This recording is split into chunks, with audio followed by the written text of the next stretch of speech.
Hiyo anxiety, ni kama worry, ni kama missing out. I was like confused. I started being depressed. I'm staying strong, need to move on to be what I want. I'll keep dreaming on. I'm staying strong, need to move on to be what I want. I'll keep dreaming on.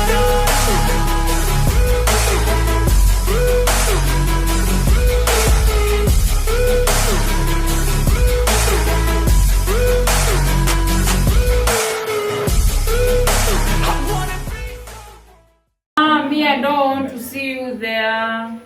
One day, one time. Okay, he's gone. What's up guys, this is Julietheetraveller and once again niko hapa kwa sababu ya mambo mbili tatu ina happen huko online. I've been seeing a lot of questions online. Julie anatoa wapi pesa? Julie alianza kutravel aje? Julie tupe secret. Julie tell us. Sijui uko wash. Sijui hey Julie. Hey. So leo niko hapa hivi kuwapatia leo niko hapa hivi kuambia mambo mbili tatu, like my baby likes to say, mambo mbili tatu kuhusu how I started traveling, na nigusie kidogo about what I do.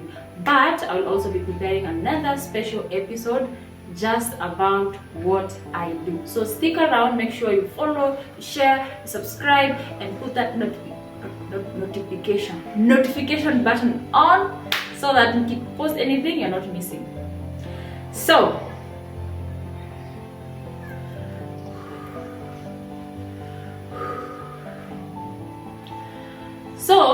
kwa wenye wamekuwa kifuatilia story zangu za before, wanajua tulifika hadi wapi. Nimepata ile single room. Kama hujaona hizo episodes, sasa inabidi umefloat, but I'll try to help you catch up kidogo. So nimepata job. Valentine is sending me work pale kwa Kasingo, that is after campus, you know. Ameanza kunitumia kazi and I was hungry. Let me tell you, I was hungry for money. I wanted to have money so bad and I was ready to work my ass off. I was just ready to do anything, as long as, of course, decent, just to get the money. So do you know what I did? In my single room, with my first 2 coins nilipata, nilijihami na vitu zangu za kazi. Nilienda hapo Ngara, nikabeba office table, nikanunua chair decent kakukalia kozi ya mgongo, because before nikianza kufanya job actually nilikuwa nakaa kwa kitanda, naweka pillow hapa and then I type, because I was writing articles, you know the stories, you know, so that is some of the things I've done online. So nilikuwa naweka hivyo, and then hii kazi ya online, especially anything related to research and writing, the salary, or rather your income, depends on your speed. So you're given some research to work on, you're given the number of words you're supposed to write, so ni speedy. So the faster you're writing your article, you send it, the faster it is approved, and the faster you're getting another one and another one and another one, or the better. So if your quality is high, ni kuenda. And I was so good. Let me tell you, I am so good. I am so creative with writing, with researching, and things like that. So I never even used to go out. I would normally, kama ni kuenda, labda kubuy something ya kukula, na most of my meal then ilikuwa ugali mayai, because it was fast to cook, haina stress mingi, and then cause ya kushinda tena nimekaa kwa kiti tu most of the time, or rather on my office chair, you know, I started adding weight. Also sometimes when nianza kupata ka salary ka income kameanza kuingia, ni kuorder, maybe na order glovo nini. So now you can see lifestyle problems zimeanza kuingia. You know, I started having crazy weight gain, and then because some of these clients you're working with wako hizi nchi za majuu, so kuna hiyo time difference where unafaa ukue on usiku cause ya wao uko ni mchana. Kazi tumechapa. Nakwambia I wrote papers. I think kuna point I was counting paper at the end of over 10,000 papers I've just written, articles out there written specifically by Julietheetraveller. Me. And what I did not realize is I lost a lot of things during that process. While I was in that mode of, yeah, I have to work hard, I have to do this, I forgot myself. Of course, during that time, I broke up with my then boyfriend. I wasn't resting enough. I would rest like maximum 3 hours or 3.5 hours or 4. Sijawahi pitisha 4. Sikuwa nakula proper meal because anyway, I would just be everyday ugali, starch eggs, no proper meal. I had no dating life. My friends would call me and say, Julie, kuna form. Hii saa tu usijui nini naambia isn't make. Mimi niko busy. Yani they got tired even asking. Like they started actually hanging out without telling me. Unajua before they would ask and then I would say I'm busy. Ask, I'm busy. So ilifika point hadi tena unasikia unajua Julie na yeye na makazi zake kila time ako busy. I tried dating during that time but it was so hard. So hadi nilienda hadi Tinder, nilikuwa hizi online dating because nataka ni date. I would find a match, time ya kumeet, yani ingekuwa issue. So maybe hapa zile date maybe 2 ama 3 tulimanage kumeet. Nilikuwa namwambia is it possible maybe you come over? Najua ina sound weird but I'll be like, can we do this date? Kidogo it wasn't even possible because I was so busy to have a love life. And this is what I mean. Other time tuseme mtu nimeanza kudate and then tunaenda tuseme out, tungekuwa out having dinner 30 minutes, 40 minutes, 1 hour, and then I'm starting having to feel anxious. It's like, I feel like I'm missing out something. It's like something is happening. I'm missing, like work related. It's like, what is going on? Like I started having like anxieties. Like I don't know what was happening with me though.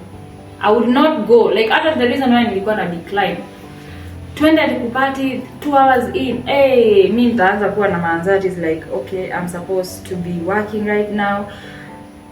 I realized I was a workaholic, and like any other addiction, kuna alcohol. People are addicted to alcohol, to sex, to smoking, to whatever. There are people who are actually addicted to work. I'm sure maybe you did not know this.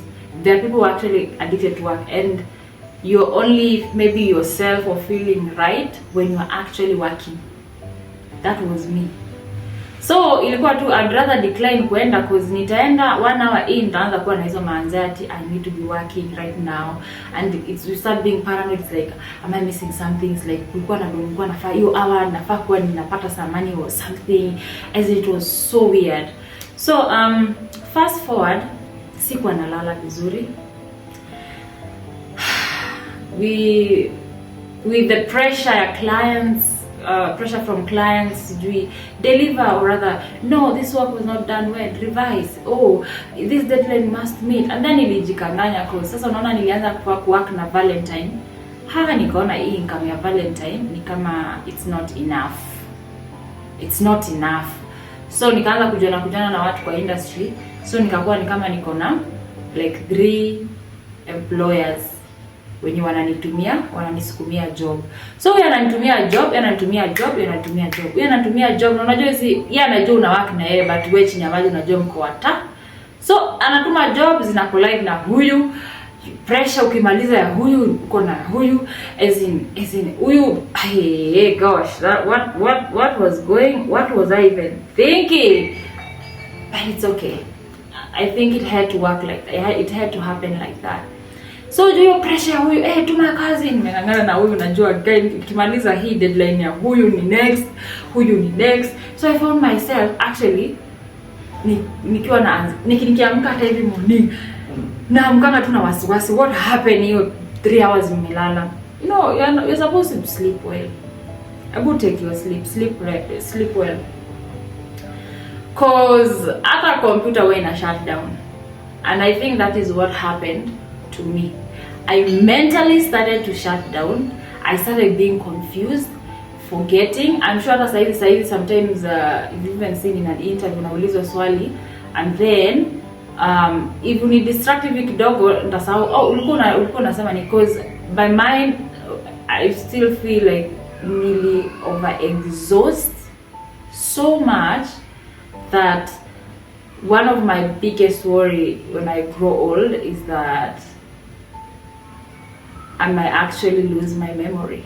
Like that is so sad. Like when I was so worried about my mind and remembering, it's like, what is going on? Why do I keep forgetting? Like I could even sasa hizi ni effects zimeanza ku happen because hii kujioverwhelm na kazi na hii pressure na hii non-stop, no rest, no going out, no love life, no social life, no personal life, no private life, no nothing, no self-care moments, no nothing. Sasa vitu zikaanza kuchange. Nikaanza kunotice nika na sahau. Naweza chukua hivi phone. Nataka kucall Trendy. Na niende na nishike hivi phone and I was like, nilikuwa nataka kufanya nini? And then then nikumbuke. It happened. Even sometimes I make a call. Nowadays I even make calls because bado hiyo kitu I'm still trying to rest well and kurudi poa, but kuna bado nasahau kidogo sijui. I don't know where. So see what was I about to tell you? This is actually happening. Nilikuwa nasema hivi, sometimes naweza chukua phone. This is serious. Naweza chukua phone na call msee. Si ndio? Yeah, narudi. Just hold on. Naweza chukua simu ni call msee and then nisahau nimemcall. And then I was like, guy, 30 seconds in, 1 minute in, labda I'm still and I hold on. Hello. I was like, I'm very sorry.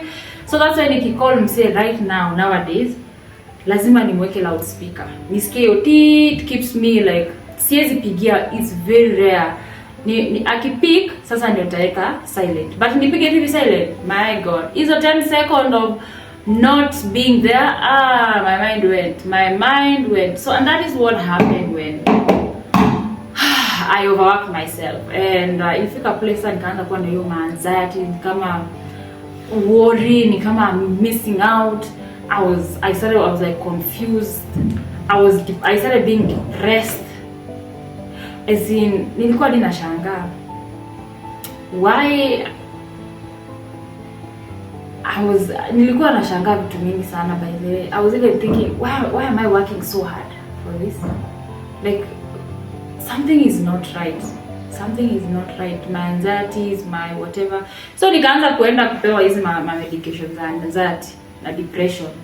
So nikaanza kufeel hivyo, that feeling of being overwhelmed and come I was having panic attacks sometimes. Like I remember there's this one time we were with some friends and they said we are going this place, tunarudi maybe within 2 hours, and we were 4 hours in. Na niliacha laptop home. My god, I was having panic attacks. I don't know. It's like I have to be there. I'm missing out. Like I'm messing out. I'm whatever. I have to go. Yani nakumbuka wakinidrop hivi kwa parking. Hizo stairs venye nilipanda hizo stairs, like, and I got to the laptop. I opened and I was like, okay, all right. Yani I was just like someone else. I was totally someone else. So mimi nikaanza kupewa hizo madawa za kujaribu kusuppress my mental. Sasa hapa nilikuwa najua sasa hapa na either na chizi ama sijui tu. And I got so much disinterested in so many things. Like nothing was fun anymore. Niamke nichape tu kazi, nilale hizo niamke, labda nitokezee, niende nibae kitu hapo nje nirudi. That was the life. And I did that for a while. That was me every single day. And with time, nilikuwa hadi communication. I started to realize it was not even happening just na watu niko nao kwa grao ile, like kujitenga kidogo ile, like I'm just in my own world kind of. Nikafeel hata slowly with time kuongea na watu ni kama Abu ni text ni unani text because I can't keep up. Like nilikuwa na feel we hatuwezi endelea 2 hours in, we are talking 3 hours in. Kafika point hadi nikaanza kujibu text na akili. Mtu akini text naona nilijibu basi kujibu. So hadi size I still struggle with the communication, but I'm working on it. Whereby someone will say someone is too busy. Actually it's not. Like I see text, I give up. We text back and forth. There is a point nafika tu I just lose that in. Hata unaweza kuwa we were fun, nothing is wrong with you, it's just me. Unaona? So vitu mingi tu zilikuwa zina happen. Na nikaanza kutake hizi medication. So nilikuwa zinanisaidia, nikikunywa zinanifanya nikae calm, niko dizzy, ni kama nimelewa, then I sleep and then I will be calm. And even if I don't take them, I will be feeling overwhelmed. My heart, my stomach, nilikuwa na ulcer. Me I what was happening to me, like it was so bad.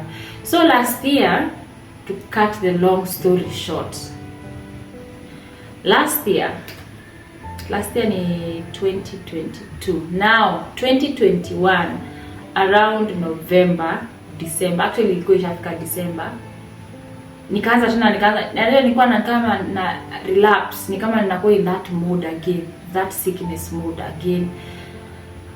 That 2021, yeah? Yes. December. Nikaenda Kenyatta.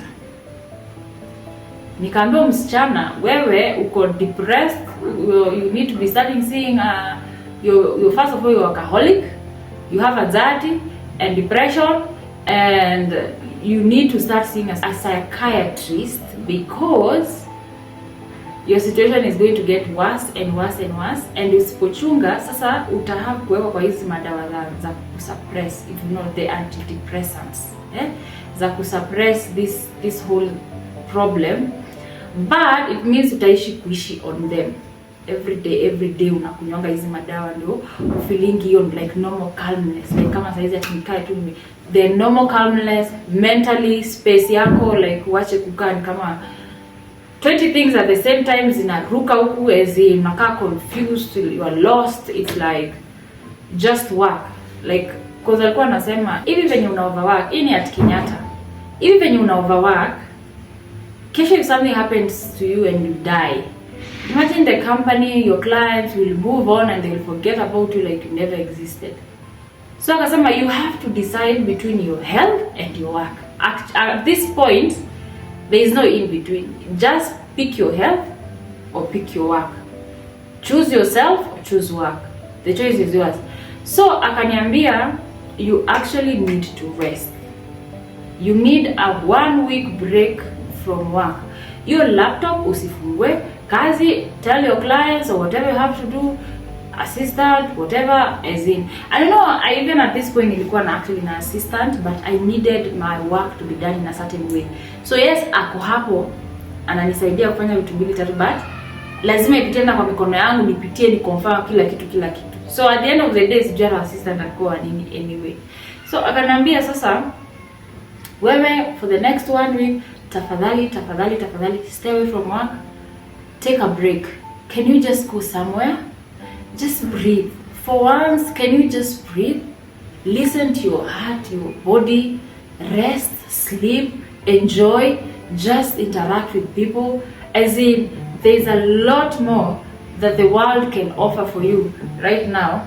And then after umetoka hiyo 1 week break, unafaa uanze kukuja sessions with the psychiatrist, and akaniwekea date na vitu tu mingi hapo, na nikapewa some medicine na nikaambiwa enda. So this is December, right? So when we are celebrating December 2021, mimi I was seriously thinking about my health. I was seriously in bad health mentally. I was in a bad space. It was a dark hole. I never want to ever go back there. And I think now that I'm remembering this story very well, it happened just about Christmas, because immediately nilitoka huko, it was just a few days turukishe mwaka. Sisi kumbuka the exact day. Just a few days turukishe mwaka. Na nilikuwa nimepanga hii mwaka at least hata mimi nitafanya nini? Nitaenda wapi? Nitaenda out, niende nirukishe mwaka na Conscience alikuwa anakuja Carnival. I remember very well, and I was to go to that concert. Sasa tumerudi na hii session, nimehappy I'm going to take break. So nafikiria okay, maybe I don't need to take to go to that concert. I should start just making preparation za kuenda ka vacation somewhere. And so nikakuja, nikaambia my assistant, nikamwambia for the next 1 week kutoka turukishe hiyo sasa fast, I will not be available and just consider me absent. So nakuachia kila kitu, you will handle everything, and I trust you. My health is not so good, but wewe niombe tu, mimi naenda. Na nikamwambia nilikuwa naenda sasa hiyo fast. So 31st, fast forward 31st, watu wanasherehekea, wanapiga sherehe. I did not even go outside ati the only place I remember nilienda ni kwa balcony. The neighbors walitoka kwa balconies, like how the balconies are facing each other. Kulikuwa na several people in the houses, walitoka, they were shouting happy new year, happy new year, and nilikuwa kwa balcony shout happy new year, and then it was like 5-minute thing. Then I came back to the house and I started packing. My things. I knew I wanted to go somewhere far away. I just didn't know where to go. I needed somewhere I could go and keep going. I did not want to go to one destination. I wanted to just keep going and going. Let me just go as far as I can. Okay? And that is what I did. Early morning ya fast, I remember. Nikabeba ka suitcase kangu, nikateremka, nikaweka virago zangu kwa gari. And the first place nilienda was of course petrol station. And it was in that moment I was like, yo, we are actually doing this. And guess what? Nikaanza safari. Nikaenda Thika Road, nikapita Thika, nikaenda Thika, Murang'a, nikaenda Nyeri, nikaenda. So nikikwambia naenda wewe jua I was having maybe stopovers. I was staying in this place. Nikaenda Nyeri, nikakaa Chaka, nikaenda Nanyuki, pale Mayan, nikaenda Meru, nikaenda Embu. Like I did, like it's not like a whole central tour, but it was towards sides at central, because that is central. And that was something that took 8 days. But there's something that happened nikianza hii safari. I don't know, nilikuwa somewhere, nimeenda nimefika Nyeri, nimelala, okay, on my way to Nyeri, kuna two place, something happened while I was on this journey. Kuna place nilifika kwa barabara, si ndio? Because nilikuwa tu peke yangu kwa barabara. It was just me and my bags. Actually nilikuwa nakutana niseme na traffic police, madam, uko peke yako? Unaenda wapi? Nimekuja tu kutembea nini. Okay. Wanaenda. Nilikuwa naona kwani ni weird. I think it's weird. Or maybe wanangi madem huwa kidrive peke yao ama nini. So mimi nikaendelea tu. So kuna hii barabara nilifika, ilikuwa tu ni miti, it's like a whole, actually si miti, ilikuwa more like plantation. No, plateau. Place flat, kwenda tu na nini, barabara tu iko straight, unaionea huko. And I just was having my songs play as I move, as I drive. Sijui the song was so sad ama what was happening in the moment, but I just remember thinking to myself,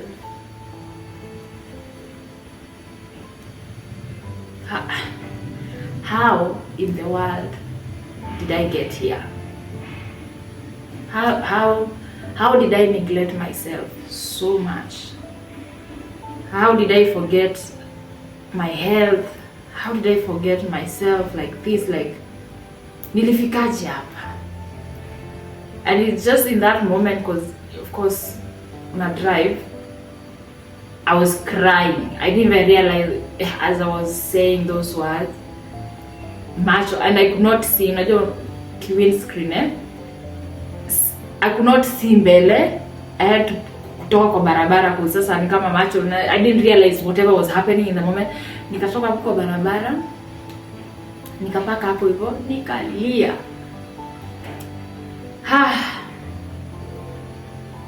I cried and I promised myself, this is the moment I promised myself that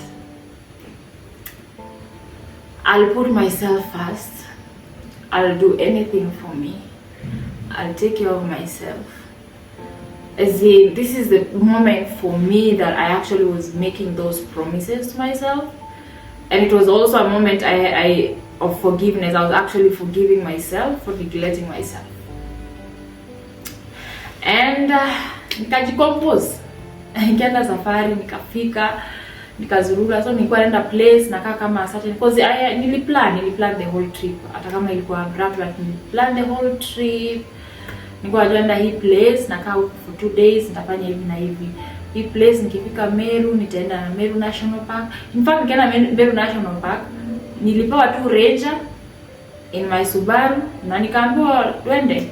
So I was just with the Ranger and me. Nikaenda Meru National Park because sikuwa na Land Rover, and they said, I don't know, there was something about their Land Rovers, what. So mi nilienda tu na hiyo gari tu huko ndani kwa National Park. As in, I know my goal is to travel to every part of the world and possibly every corner that I could. I will take so many flights, I'll go to places, I'll meet people, I'll do all those things. But the journey that will forever be special to me was this 1 week journey that I took. I say journey because haikuwa tu just any other journey. It was during this journey that I was like, wow, what have I been doing with my life? Like, it was a journey of discovery. This was a journey of discovery. I was like, I work online. Why am I so much in the house and closed and forgotten about living?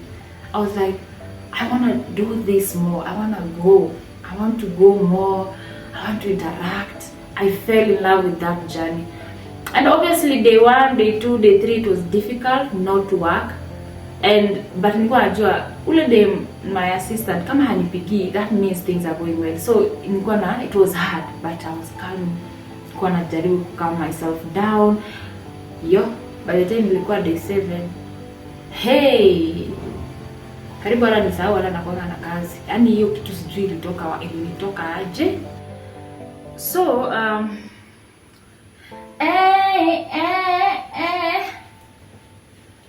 so during this time I met people,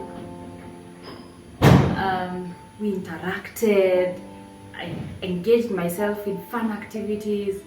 I enjoyed. Mi hata siwezi kuelezea how that experience was.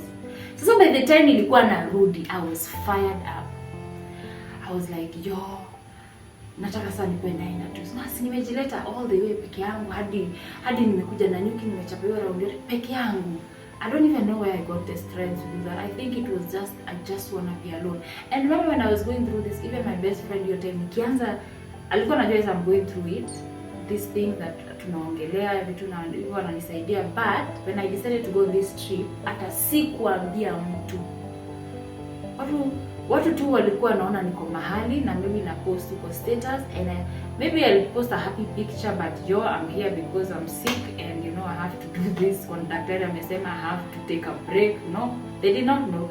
So maybe later, maybe the 4th, 5th day, ambia bishti yangu, by the way, this is what happened. I was like, guy, you didn't have to go alone. And I was like, no. In this journey, I actually needed to be alone. Like, I needed to be all alone. So by the time nilikuwa narudi, I was fired up. I don't understand ni nini inanifunga kwa nyumba. Mi sielewi nini inanifunga kwa nyumba. So go out there, so sing, go out there, meet people, so go travel. You can do this thing as long as uko na laptop, uko na wifi, uko na vitu that you have your phone, the tools that you need. I can actually work from whichever part of the world I am in. So I was like, Julie, whatever you've been doing with your life, mi hata sijui, but you're in an online space, usijifungie hivi. I was fired up and I came back, and that is how now I was fired up, and this is what actually gave how do I say it, hiyo ndio sasa ilikuwa the seeds to me being Julie the Traveller. Then nirudi, I think my first ile like official trip niliendanga Rwanda. From there the rest is history. First trip nilienda Rwanda, nikakaa 2 weeks, nika fly from Rwanda nikaenda Zanzibar. Kufika Zanzibar nikaenda Dar es Salaam, and then nikarudi Nairobi. Then nirudi Nairobi, I was like, and narudi home, nasikia hapana, I need to go. So I flew back to Zanzibar again. Nikaenda Zanzibar, nikarudi. And then so from there nikaenda tena, of course, but nilikuwa nimeenda naenda Uganda. So nikaenda Uganda sasa, but this time as a, you know, at ile enjoyment mode, relaxing, working on the side, and so far I've been to over 20 countries, and the goal is actually to go to more. So I'll be sharing with you all my travel escapades. But if you think I just woke up one day and I was like, I think I just want to travel, that was not my story. My story was different, but I hope it doesn't. Your story doesn't have to be like mine, Mona. So guys, please like, please share, please subscribe, because a lot of all the traveling content, a lot of my content actually will be revolving around my traveling. My life is not staying at home. My home is just a place I come to like strategize and rest and maybe meet family and friends. It's like, this is like a meeting point sometimes, but for me, home is not here. Home for me is when I'm on the move, when I'm in another country, when I'm interacting, when I'm in new culture and new food. That is what makes me alive. And I know you're wondering, venye ulirudi, ulienda Kenyatta? Because ulikuwa na appointment before kuanza zile sessions za psychiatrist. I did not.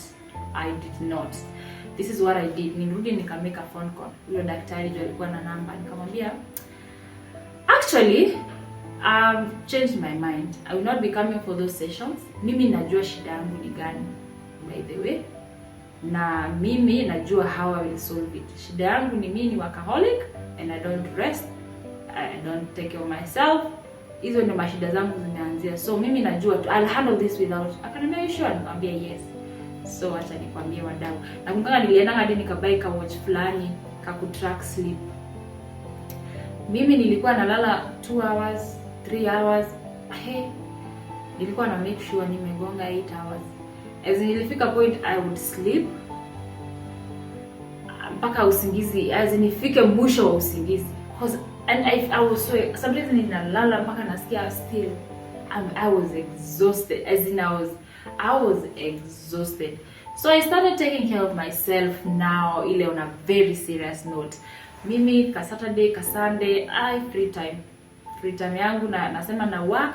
Also have to reduce work kidogo and trust people, delegate work, because hizi vitu ninge delegate and trust people, they deliver. So unapeana kazi, unajibakisha kidogo, unashare heli, kwa sasa umeshare income itakatika kidogo, but you'd rather, what is the point pata hiyo pesa yote na bado unakufa na stress huko. So I'll delegate and I would trust, unaona. And then of course assistant pia nilikuwa ananisaidia hapa na pale, pata ka job na delegate nini, hivyo. Kama ni Saturday, nasema Saturday na work mpaka maybe 2, and then from there every single Saturday I would definitely have to go for massage session, I'd go for facial. It will just be me, just purely me time hiyo Saturday yote jioni. And then on Sunday it would be me taking myself out on dates. Like I was on another level of self-care, and not just dates in anyhow. Maybe I'm talking about dates in Kempiski, you name. I'll massage. By there, I love going to Kempiski doing massage there. Their package is so great. Okay, sijalipa kusema hivyo. But I just remember ni kitu nimekumbuka tu by the way. They have amazing package because unaenda kufanya massage, uende sauna, fanya jacuzzi, uswim, hata unaenda gym in the same package. It was so good. It was so good. So when I say it was so good, so because ilifika mbali sana nalegeza kidogo. So instead ya kwenda every week was too expensive of course. Naruka naenda after 2 weeks hivyo, nikarudi gym at least na work out. It was good for my health. Now I even had a helper and instead of pick up proper meals, I had a helper, housekeeper yani, or rather a chef, whatever. Na nipikia proper meals like mimi tu kazi yangu sasa ilikuwa yes na work, but I'm seriously taking care of myself, seriously resting. I knew what was the problem and I had to fix it like that. And does that mean nilipona my anxiety and my depression and whatever? I feel like I suppressed them to like almost to nil, almost like seme kama iko ni 1%. And I feel like I've had episode here and there where I feel inaweza kuwa triggered. And some of the things inaweza ni trigger ni and this is fun fact. Vitu inaweza trigger ni kitu kama watch football. I know that this sounds crazy. Mimi nilikuwa Man U fan mbaya. But football, because your anxiety, it will remind me of the days nilikuwa na hizo feelings. So ningeanza kufeel kama mwili nakumbuka how I was feeling. So anything stressful, I don't like stressful situation, and that's why even when someone anani stress, I don't know how to deal with them. Mimi ile like many stress, ile like real, mimi wezi ni stress na I cut you off with no apology. Remember, I made a promise to myself, I will take care of myself, I will put myself first. So anyone who even is in my life, wacha na watu wa social media, I don't know what they are not important to me in that sense. So hata akinitusi wanifanyia hizo vitu, yes, it does feel vibaya, but it does not actually, I realize, does not trigger my anxiety in that way. Unaona? But kuna situation, sasa ni mtu na trust, mtu na respect, unafanya vitu zingine na feel una mwili yangu ina feel like una trigger hiyo stress. I cannot. I think number one person out there, like I know among my group, like me to cut off someone just for my mental health. That's my mental health. Nasemanga, this is for my mental health. I cannot handle it. I don't know how to handle. So kuna situations zinakuanga stressful zenye huwa zina trigger. Also vitu stressful zenye huwa zina trigger, like I remember some of the things that would trigger ni nikiona sad news, people are dying of COVID, or nione vitu too stressful too, as in me, to me in the moment I feel okay, is this how we die? Na mwenye nimework hard man. So kuna situation tu, so kuna vitu pole pole najua how to handle, like hivyo. So guys, we will be having other episode where we talk about mental health, mambo na anxiety. This one was just to give you a preview because the storyline will go ujue how did I end up being a traveler. So kutakuwa na episode where we'll talk about anxiety and depression as its own episode, and then we'll have another one where we'll just talk about online space, the opportunity, how you maneuver, what to do, what not to do. I'll be sharing with you all the secrets. Me, I'm an open book. So catch up with you in the next episode.